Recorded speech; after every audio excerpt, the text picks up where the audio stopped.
अलिक दिनपछि मलाई यस्तो लाग्छ नेपालीका छाला काटेर सुकाएर बेच्लान् भन्ने डर भइसक्यो। त्यो स्थिति आइसक्यो देशको। यो सब देखेर शरमै लाग्दैन, लाजै लाग्दैन यिनलाई। यी धोती नै फुकालेर हिँड्छन्, लुगा नै फुकालेर हिँड्छन्। हामीले के गर्न सक्छौँ? नेपालीहरू भ्रष्ट थिएन, पटक्कै भ्रष्ट थिएन, हामी नै हौँ।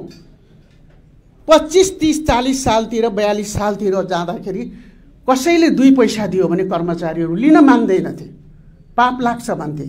जोसँग अलिअलि जेठा थियो त्यो पनि यिनीहरूले जफ्त गरिसके। गुन्डा फटा मवाली तिनै नहुन् यिनका कार्यकर्ता हुन् त। उनीहरूले चाहेर गुन्डा मवाली लिएको होइन, तर यिनीहरूसँग अब को आउने? त्यही त हो।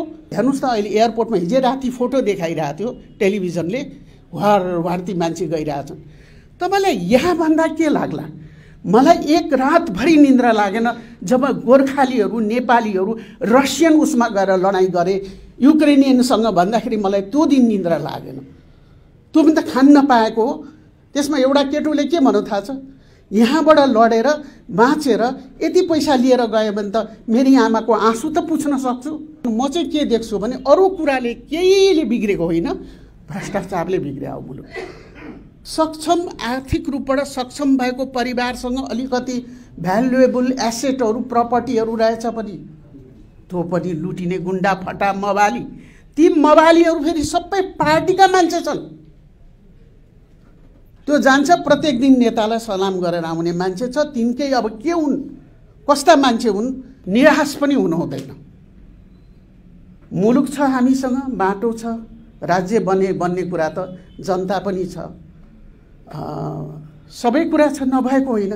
एउटै हामीसँग बेकममा के पर्यो भने भ्रष्ट नेताहरू पर्यो। व्यापारीजी मेरा श्रीमानको मित्र आउनुभयो र उहाँले कम्मरमा हात लाएर के भन्नुभयो भने यो प्रधान न्यायाधीशको घर हो भनेर 3 चोटि भन्यो। किन? मेरो लागि त यही ठुलो छ, यही ठुलो कुरो छ, म त यही नै स्वर्ग देखिरहेको छु भनेको होइन। प्रधान न्यायाधीशका घर त कस्ता कस्ता, मैले भने अरू कुनै प्रधान न्यायाधीशका घर मैले हेरेको छैन, मेरो घर चाहिँ यही हो भनेर बोला पठाएँ। अब कन्सेप्ट हाम्रो त्यो छ क्या।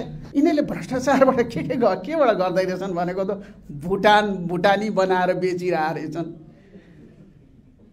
भुटानी बनाएर मान्छेलाई बेचिरहेको रहेछ। ऊ अब एनसिएल भन्यो।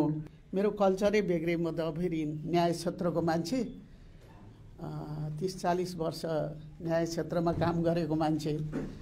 नेचरले उग्र हुन हाम्रो आदत पनि हुँदैन, त्यस्तो व्यक्तित्व हाम्रो क्यारेक्टर हुन्छ। म यो मानव अधिकार शान्ति समाजले आयोजना गरेको यो कार्यक्रममा निम्तो पाएर एउटा प्रमुख वक्ताको रूपमा मलाई राख्नु भएर आज राम्रा कुरा सुन्न पाएँ। प्रमुख वक्ता त मलाई बनाउनु भयो, तर यहाँ त अरूहरू नै यति राम्रो वक्ताहरूको चाहिँ विचारहरू सुन्न पाइयो, ज्यादै खुसी लागेको छ। मनमा सबैलाई मुलुकको प्रति चिन्ता हुन्छ, नहुने होइन। प्रत्येक व्यक्तिलाई जोसँग अलिकति सोच्न सक्ने, तर्क गर्ने सक्ने क्षमता छ, त्यो व्यक्तिलाई चिन्ता चाहिँ जरुर लाग्छ। यो कोरोना कालको बेलामा चाहिँ बाहिर त्यति घुमिएन। 3-4 वर्षपछि तराईतिर घुम्न भनेर त्यहाँ गएको। यसो सिचुएसन हेर्दाखेरि आम मानिसले कति दुःख पाएको छ भनेदेखि के भन्ने, अब त्यो कुरै छैन। पुलिस छ, पुलिसले फङ्सन गर्दैन, कामै गर्दैन। एउटा समान्तर न्यायालय जस्तो चलिरहेको हुन्छ। म कहाँ एकजना हामीले अब न्यायाधीश भएर निस्केपछि अथवादेखि यो जब हामी यो उच्च उसमा प्रधान न्यायाधीश जस्तोहरू भइसकेपछि हामीले कसैलाई पनि सल्लाहहरू दिन चाहिँ मिल्दैन, कसैको पनि कानुनी काम कारबाही गर्न हामीले मिल्दैन। तर पारिवारिक रूपमा त आउँछन् सल्लाह गर्नलाई, भन्नलाई आउँछ, दुःख पर्छ। धेरै मान्छेहरू त्यस्तो आए। एउटा केस आयो, एउटा नवयुवक, त्यसले के भन्यो भने मेरो जमिन मैले किनेको, मेरो जमिन चाहिँ अब सर्टेन कुनै इन्स्टिट्युसन, किन हामी चाहिँ बोल्न सक्दैनौँ? आलु किन यति दाम हुने, प्याज किन यति दाम? खोइ हामी बोलेका छौँ त कहिले? चिनी यति किन हुने भनेर चाहिँ हामी बोलेका छौँ त कहिले। हामी ठिक छौँ भनेर एउटा गोदाम फोडेको न्युज निकाल्छ, तर गोदाममा चिनी राख्ने त यिनकै मान्छे हुन् नि। माओवादीको एउटा अर्गनाइजेसनले चाहिँ तँलाई उसमा पैसा दिलाइदिन्छौँ माथिबाट निर्णय गरेर, तर तेरो जमिनको 50-50 गर्नुपर्छ भनेर भन्यो। त्यसपछि अनि मैले भने अनि के गर्यौ त भन्दाखेरि खोइ अहिले 5-7 लाख रुपियाँ खर्च गरेँ, तिनीहरूलाई लिएर जान्छु लिएर आउँछु, मेरो कामै भएन। मैले फटा कहाँ त्यस्तो काम गरेको, मेरो भदा नै हो त्यो। फटा त्यस्तो काम गर्छन्, अदालतमा जान मुद्दा हाल, अर्काको सम्पत्ति खोसेर लिन पाइन्छ, अदालतले गर्छ, अलिकति समय लाग्छ, त्यो पो गर्नुपर्छ। कहाँ त्यो माओवादीमा कुदेर गएको भनेपछि एउटा समान्तर न्यायालय त चलिरहेकै छ भित्रभित्रबाट, काम गराइदिने हिसाबबाट त्यो छ। अनि अर्कोतिर के पनि देखियो भने अलिकति धेरै सम्पत्ति कसैको रहेछ भने एउटा ग्याङ नै मिलेर कब्जा गर्ने, त्यो पनि देखियो। कब्जा गर्ने अनि दलाली गर्ने, अदालतसम्म किन्न जाने, कुन न्यायाधीशलाई भनेर हुने हो, कसलाई भनेर हुने हो, त्यो व्यक्तिले त्यो ग्याङसँग कसरी लड्छ। अब त्यसको लागि न पुलिस छ, न प्रशासन छ, न केही छ। अनि त्यो छ। अर्कोतिर म तपाईँलाई भन्छु, मैले देखेका कुराहरू, मैले अर्को कुरो के पनि थाहा पाएँ त्यो यसो घुम्दा ओर्दा। एउटा कस्तो हुन्छ भनेदेखि यो राज्यले के गर्नुपर्छ भने प्रत्येक व्यक्तिलाई, आफ्ना नागरिकहरूलाई, त्यो नागरिकहरू चाहिँ के छ भने आर्थिक रूपबाट दरो होस् भन्ने सोच्नुपर्छ। नागरिकलाई चाहिँ सस्तो चाहिँ आवश्यक वस्तुहरू दिएर, साग सब्जी, दाल पानी, चिनी सबै हुन्छ नि, अब पानीहरू सबै सुविधाहरू हुन्छ, त्यो दिएर उनीहरूको केही बचत गर्ने, तिनका छोराछोरीका पढाइ लेखाइहरूमा पनि सहुलियत दिने, गरिब रहेछ, पिछडिएको वर्ग रहेछ, जनजातिहरू रहेछ भने उसलाई कुन खालको सुविधाहरू दिने। यसरी राज्यले के सोच्छ भन्दाखेरि एउटा कल्याणकारी राज्य जसलाई भनिन्छ, उसले चाहिँ राज्यले आफ्नो नागरिकलाई कसरी स्ट्रेन्थेन गर्ने र कसरी चाहिँ एउटा परिवार चाहिँ दह्रो बनोस्। म तपाईँलाई मैले एउटा आर्टिकल लेखेँ त्यहाँबाट फर्केर आएर, यो 12 खरीमा मैले लेखेको छु, त्यो हालसालै छ। यो चाहिँ मिटर ब्याजीलाई कसको संरक्षण भनेर एउटा आर्टिकल मैले लेखेको छ। तब कस्तो भएछ भने एउटा सानो परिवार, श्रीमान श्रीमती चाहिँ नोकरीमा, छोरो पनि कमाउने, सबै कमाउने, त्यो परिवारलाई कुनै एउटा यस्तो व्यक्तिले चाहिँ फसाएर लुटेको उसको सबै लुटे, कमाइ लुटे 10-20 लाख, त्यो मिटर ब्याजको त्यसले त लुट्यो, सहकारीले पनि लुट्यो, उता सहकारीमा राखेको पैसा पनि खाइदियो। अनि मान्छे त कस्तो भन्दैन कङ्गाल हुने, एउटा सक्षम आर्थिक रूपबाट सक्षम भएको परिवारसँग अलिकति भ्यालुएबल एसेटहरू प्रपर्टीहरू रहेछ पनि त्यो पनि लुटिने गुन्डा फटा मवाली। ती मवालीहरू फेरि सबै पार्टीका मान्छे छन्। त्यो जान्छ प्रत्येक दिन नेतालाई सलाम गरेर आउने मान्छे छ। तिनकै अब के हुन्, कस्ता मान्छे हुन्, त्यो एउटा भित्रबाट एउटा ताकत र शक्ति भएको व्यक्ति छ जसले त्यो एउटा राम्रो परिवार, सोझो परिवार, सिधा परिवार, एउटा सम्पन्न परिवारलाई को सम्पत्ति कसरी एक्सटोर्सन जुन भनिन्छ नि अङ्ग्रेजीमा, त्यो कुरा एउटा भएको छ। एउटा राम्रो सानो परिवार हुन्छ नि, सुखी परिवार, त्यसलाई बर्बाद गरिरहेछ। मैले त त्यस्तो पो देखेँ। अहिले त गाउँ समाजभित्र टिक्नै नसक्ने, बस्नै नसकिने, केही भयो भने ज्यान मारिदिने, उनीहरूले भनेको कुरा पुगेन भने ज्यान मारिदिने, एउटा कुरा त्यो भएको छ।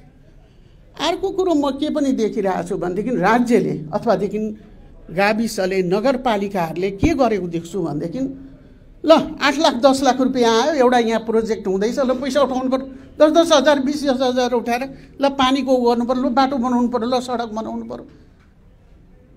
मान्छेसँग आम्दानी छैन, खाने व्यवस्था छैन, सारा सबै स्रोत बेचेर छोराछोरीलाई लगाएर विदेश पठाउनु पाएछ।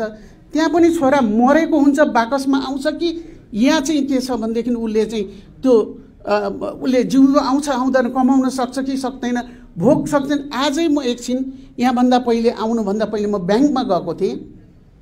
एउटा महिला रोएर आएर विदेशमा कहाँ अलपत्र छोरो पर्यो, त्यसको नाममा यहाँ पैसा छ, कसरी मिलाएर पठाउने त्यो चाहिँ खानै नपाउने भयो भनेर एउटा महिला रोइरहेको थियो। अब यस्तो अनि अस्ति ब्याङ्कमा म एक दिन अर्को एउटा ब्याङ्कमा मेरो एउटा काम परेर म गएको, त्यहाँ त्यो म्यानेजरले खालि स्टुडेन्ट भिसा र स्टुडेन्ट पठाउने कुराको मात्रै मिलाइरहेको थियो। अब भन्नुहोस् त अराजक, कति अराजक, कति अराजक, कसरी टिक्न सक्छ?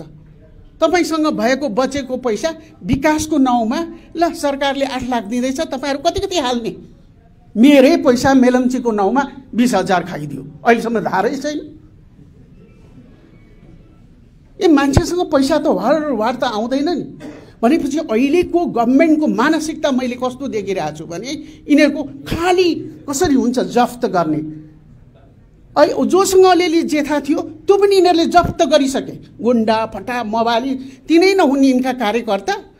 हुन त उनीहरूले चाहेर गुन्डा मवाली लिएको होइन, तर यिनीहरूसँग अब को आउने? त्यही त हो, यिनीहरूको काम गर्नलाई त्यही गुन्डा मवाली बाहेक अब बाँकी छैन। तिनी जान्छन्, तिनीहरूले गर्न सक्छन्, अरूले त सक्दैन। यिनका कार्यकर्ता तलका भनेका एसएलसी पास पनि छैन।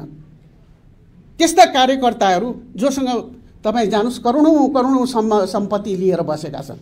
हो, यिनै एक्सटर्सनका कामहरू गरेर बसेका छन्। यो हालत, यो कन्डिसन यो देशको छ। मान्छे हेर्नुहोस् त, अहिले एयरपोर्टमा हिजो राति फोटो देखाइरहेको थियो टेलिभिजनले, भारती मान्छे गइरहेछन्। तपाईँलाई यहाँ भन्दा के लाग्ला? मलाई एक रातभरि निन्द्रा लागेन जब गोर्खालीहरू नेपालीहरू रसियन उसमा गएर लडाइँ गरे युक्रेनियनसँग भन्दाखेरि मलाई त्यो दिन निन्द्रा लागेन। त्यो पनि त खान नपाएको हो। त्यसमा एउटा केटोले के भन्नु थाहा छ? यहाँबाट लडेर बाँचेर यति पैसा लिएर गयो भने त मेरी आमाको आँसु त पुछ्न सक्छु। अब यहाँ भन्दा के छ? यो सब देखेर शरमै लाग्दैन, लाजै लाग्दैन यिनलाई। यी धोती नै फुकालेर हिँड्छन्, लुगा नै फुकालेर हिँड्छन्, हामीले के गर्न सक्छौँ यिनका बारेमा? र यी रात दिन चाहिँ खालि भ्रष्टाचार। तपाईँहरू भन्नुहुन्छ यो देशको हैसियत बिग्रेको। अघि उहाँले विजयजीले त उहाँले भन्नुभयो। म तपाईँहरूलाई एउटा कुरा बताउँ, नेपालीहरू भ्रष्ट थिएन, पटक्कै भ्रष्ट थिएन। हामी नै हौँ। 25, 30, 40 सालतिर 42 सालतिर जाँदाखेरि कसैले 2 पैसा दियो भने कर्मचारीहरू लिन मान्दैनथे, पाप लाग्छ भन्थे। मुठीभरि तपाईँले 1%, 2% नेपाली पनि थिएन घुस खाने। घुस खाने अन्याय गर्ने त राणाका टाइममा पनि थिए, बहुत कम थिए। पञ्चायतका बेला पनि बहुत कम थिए। बहुत मान्छेले जति 200-400 त्यतिखेर तलब हुन्थ्यो त्यतिमै सीमित भएर बसेका थिए, त्यतिमा खुसी हुन्थे कर्मचारीहरू।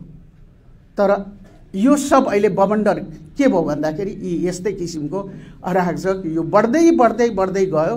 अब अहिले त कुरै छैन। तपाईँहरू अलिक दिनपछि मलाई यस्तो लाग्छ नेपालीका छाला काटेर सुकाएर बेच्लान् भन्ने डर भइसक्यो।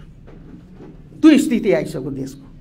अब छैन, अब गति छोडेको छ, लाजै छैन, शरम छैन त हामीले के भन्ने? अब अरू त हामी के भन्न सक्दैनौँ। इतिहासको पुस्तक हुन्छ नि, त्यसले शीर्ष 3टा नेताले 10-20 वर्षभित्र के गरे त्यसैले लेख्छ, त्यो हिस्ट्रीले लेख्छ। त्यसै कारण म चाहिँ के देख्छु भने अरू कुराले केहीले बिग्रेको होइन, भ्रष्टाचारले बिग्रियो मुलुक। लिने खानेहरू यस्तो बढ्दै आयो। पिउनले त घुस खाँदैन थियो नि, खाएको थाहा छ तपाईँले? अब एउटा फाइल पुर्याउनु पर्यो भने उसले पनि सिक्यो। एउटा फाइलभित्र पुर्याउनु पर्यो भने 20, 25, 50 रुपियाँ नलिई उसले पुर्याउँदैन। अब किन पुर्याउँछ त? तलदेखि माथिसम्म सबै खान्छन् भने ऊ चाहिँ किन फेरि उसले चोखो भएर बस्ने? त त्यो स्थिति छ। भ्रष्टाचारले नै बिग्रेको हो मुलुक, अरू कुराले होइन, भ्रष्टाचारै हो। यस्तो अथाह कमाच। अनि हाम्रो अलिकति मानसिकता पनि बिग्रिएको छ। हामी नि अब भनौँ त हाम्रो कृष्णजी त नगर्नु होला। यस्तै एउटा संस्थाको एकदम तपाईँ आन्दोलन गरेर जानुस्, त्यसैका टाउकेहरूलाई टिपेर लगेर एकातिर राजदूत बनाइदिन्छ, त्यसैका टाउकेहरूलाई लगेर चाहिँ एकातिर उसमा बनाइदिन्छन्, सिद्धियो।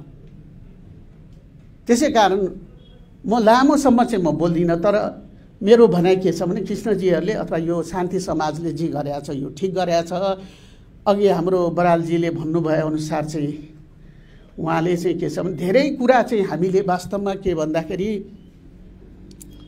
हामी धेरै निराश पनि हुनु हुँदैन। मुलुक छ हामीसँग, बाटो छ, राज्य बन्ने कुरा त जनता पनि छ। सबै कुरा छ नभएको होइन। एउटै हामीसँग बेकममा के पर्यो भने भ्रष्ट नेताहरू पर्यो। तर एक दिनको कुरा होइन, भोलि आउने पनि यस्तै हुन्छ। अहिले जो नयाँ भएर आएका छन् त्यो पनि त्यस्तै हुन्छ। त वातावरण बनाउनु पर्यो। भ्रष्टाचार नगर्ने वातावरण मुलुकमा चाहिँ हुन जरुरी छ। यो कस्तो भने जतिले पनि नपुग्ने यो अथाह चाहिँ सम्पत्तिले पनि नपुग्ने एउटा इन्भाइरोमेन्ट चाहिँ एउटा क्रिएट गर्नुपर्छ। अहिले त कुरै छैन तपाईँलाई। अब म एक दिन कस्तो भने प्रधान न्यायाधीशबाट निस्केर आफ्नो घरमा एउटा मेरो यो काठमाडौँमा एउटा सानो घर छ, एकजना व्यापारीजी मेरा श्रीमानको मित्र आउनुभयो र उहाँले कम्मरमा हात लाएर के भन्नुभयो भने यो प्रधान न्यायाधीशको घर हो भनेर 3 चोटि भने। किन? मेरो लागि त यही ठुलो छ, यही ठुलो कुरो छ, म त यही नै स्वर्ग देखिरहेको छु भनेको होइन। प्रधान न्यायाधीशका घर त कस्ता कस्ता, मैले भने अरू कुनै प्रधान न्यायाधीशका घर मैले हेरेको छैन, मेरो घर चाहिँ यही हो भनेर बोला पठाएँ। अब कन्सेप्ट हाम्रो त्यो छ क्या, मानसिकता हाम्रो त्यो छ। तपाईँहरू यिनीहरूलाई मात्रै दोष दिन चाहिँ तपाईँ हामीले मिल्दैन। हामी मध्ये धेरै पनि त्यस्तै छ। पुग्यो भन्ने चाहिँ कोही छैन, भ्रष्टाचार गर्नलाई अघि नबढ्ने कोही छैन। र कस्तो भने आफूलाई नहुन्जेलसम्म बोल्ने अनि आफूलाई भइसकेपछि चाहिँ त्यो चाहिँ के छ भने पुग्ने। त्यो चाहिँ अघि उहाँले कविता सुनाउनु भयो नि, हाम्रो कविजीले कता गइसक्नु भयो क्यारे, क्या कायदाको कविता उहाँले सुनाउनु भयो। वास्तवमा नेपालको यथार्थै त्यही हो। र अब चाहिँ हामीले गर्नुपर्ने वास्तवमा हुन त कृष्णजीले मलाई भन्नु, मैले भनिहालेँ मेरो नेचर चाहिँ अब फरक नेचर हुन्छ हाम्रो। हामी यस्तो पोलिटिकल्ली बोल्नलाई हामीलाई अलि अप्ठ्यारो, हामी बोल्दैनौँ। कहिलेकाहीँ त हामीले भन्छन् नि यिनीहरू चाहिँ देशको चाहिँ के छ भने पेन्सन खाने, हाम्रा विरोध गर्ने भन्छन् हामीलाई कहिलेकाहीँ भाषणमा। तर कुरो के हो भनेदेखि मैले मात्रै गर्ने होइन, कृष्णजीले मात्रै गर्ने होइन, लोकराज बरालले मात्रै गर्ने होइन, माधवजीले मात्रै गर्ने होइन, सबैले गर्नुपर्ने हो। यो यदि मुलुकको स्थायित्व चाहने हो, मुलुकमा जनताको चाहिँ एउटा भलो चाहने हो, मैले भनिहालेँ नि, तपाईँ हामी त अलिअलि यसो खाँदैछौँ, केही गर्दैछौँ, हामीले देखेकै छौँ नि। अब तपाईँलाई त्यो उसमा जानुहोस् न, कालीमाटीमा जानुहोस्, 190 रुपियाँमा 5 किलो कोबी त्यहाँ दिन्छ, बाहिर किन 85 रुपियाँमा 1 किलो हुन्छ? त्यो हेर्नुहोस् न। आलु नै हराउँछ, प्याज नै हराउँछ, किन हिँड्छ?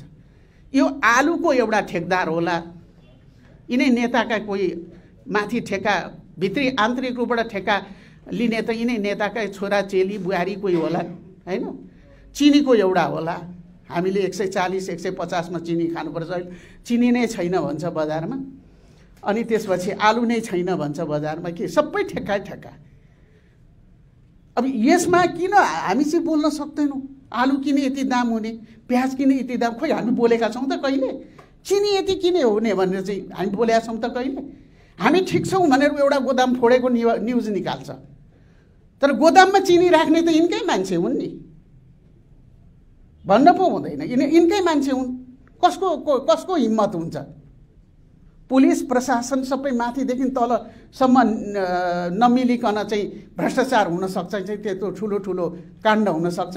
त्यसै कारण चाहिँ अब अहिले यतिखेर भन्नुहुन्छ भने धेरै खतम छ। मैले भनिहालेँ अघि, तपाईँहरूले देखेँ नि, परिवार मतलब पैसा क्या, आम मान्छेको पब्लिकको पैसा मतलब कोही पनि छ नि एउटा अलिकति यसो हुने कारण सबका पैसा खोसिन्छ, अनेक नाममा खोसिएको छ। चाहे विकासको नाउँमा बाटो बनाउने पैसा देऊ, धारा राख्ने पैसा देऊ, अनि अब यसरी चिनी सिनी आलुहरूबाट लुटिरहेछ। अनि अलिकति जग्गा धनी रहेछ भने बलियो रहेछ भने त्यसबाट लुटिएको छ, सब त लुटिएको पब्लिकबाट। अनि म यसो कहिलेकाहीँ सानो थप कुरा है, सानोमा मलाई कहिलेकाहीँ लाग्थ्यो अरे बाफ्रे विदेशबाट त पैसा सैसा आएको छैन, यिनीहरूले भ्रष्टाचारबाट केबाट गर्दै रहेछन् भनेको त भुटानी बनाएर बेचिरहेको रहेछन्।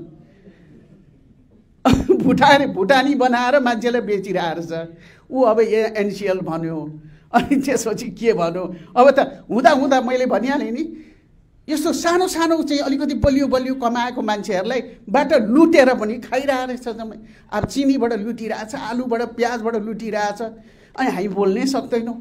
प्याज किन यत्रो महँगो गरिस् भने हामी बोल्नै सक्दैन। चिनी महँगो गरिस्, यसैमा पनि त बोल्न सकिन्छ। चिनी किन महँगो? तपाईँलाई थाहा छ म विराटनगर 1.5 महिना 2 महिना बसेर आएको हो। विराटनगरमा जोगमनीमा 50 रुपियाँ किलो छ पारिपट्टि इन्डियामा, अनि विराटनगरमा चाहिँ 83 रुपियाँ थियो। म अस्ति दसैँ ताकाहरू 83 रुपियाँ थियो, यहाँ 140 रुपियाँ। त्यो किन भयो हामी बोल्नै सक्दैनौँ। सबभन्दा ठुलो कुरो चाहिँ एनसिएलको त के कुरा गर्नु, त्यो त माथि माथि खाए। तर यो त जनतैको चाहिँ आम हुन्छ नि, पानी दुध तपाईँले देख्नु भएको छ नि, डेरीको दुध आउँछ फाटेको, त्यो हाम्रो चाहिँ हुन्छ नि फाटेको दुध जस्तो आउँछ, न स्वाद हुन्छ न केही हुन्छ, त्यस्तो आउँछ। त्यस्तोमा त हामी बोल्न सकिरहेको छैनौँ। त्यो त्यसमा त बोल्नुपर्ने हो। त्यस कारण अब यो यी कारणहरूबाट व्यवस्थै जाने भन्ने कुरा त आउँदैन। यो व्यवस्था चाहिँ भारतमा ठिक हुने, इङ्ल्यान्डमा ठिक हुने, अमेरिकामा हुने, सबैतिर हुने होइन, सबैतिर हुने। र अर्को कुरा के छ भने यहाँ संविधानको कुरा आइरहेछ क्या। अब संविधानको कुरा आएपछि त मैले त अलिकति बोल्नै पर्यो है। मेरो चाहिँ तर्क के छ भने संविधानमा लेख वा नलेख राम्रो कुरा गर्नलाई संविधानले रोक्दैन कहिले पनि। राम्रा कुराहरू संविधानमा छैन भन्दैमा गर्न नपाइने भन्ने कुरा त होइन, गर्न पाइन्छ नि। संविधानका कतिवटा प्रावधान त इङ्ल्यान्ड के अरे अमेरिकैमा पुगेको छैन, कतिवटा कन्ट्रीमा सबै लेखे जति प्रावधान त हुँदैन, नपुग्न पनि सक्छ। तर त्यति भनेर संविधान खराब पनि भन्न सकिँदैन। संविधानमा केही कुरा खराब छन् भने संशोधन गर्दै गर्दै गर्दै त्यसलाई समय सापेक्ष 20 वर्ष 25 वर्षसम्म एउटै धारा त टिकेर बस्दैन, त्यसलाई परिवर्तन गर्दै लानुपर्ने हुन्छ संविधानको चाहिँ कुराको सवालमा। त्यसै कारण चाहिँ हामी चाहिँ एउटा नेपालमा चाहिँ कस्तो भने संविधानको खेती हो। 7 वटा संविधान आइसक्यो, 60-70 वर्षमा 7 वटा संविधान आइसक्यो। अमेरिकामा 300 वर्ष पुग्न लाग्यो, एउटै संविधान छ। 1787 को संविधान अहिलेसम्म चलिरहेछ। त्यसकारण अब यही हो। अब मेरो भनाइ चाहिँ कृष्णजीले मलाई र लोकराज बरालजीहरू जस्तोलाई चाहिँ नै नेता बनाउने कुरा छैन। तपाईँहरू सबै नेता हुनुपर्छ। यदि आन्दोलन गर्ने हो त्यस्तो हो भने सबै नेता बन्नुपर्छ। पहाडीजी नै अघि सर्नुपर्छ, नेता बन्नुपर्छ। हाम्रो समर्थन त हुन्छ नि। ल यति भन्दै म बिदा हुन्छु। मलाई बोल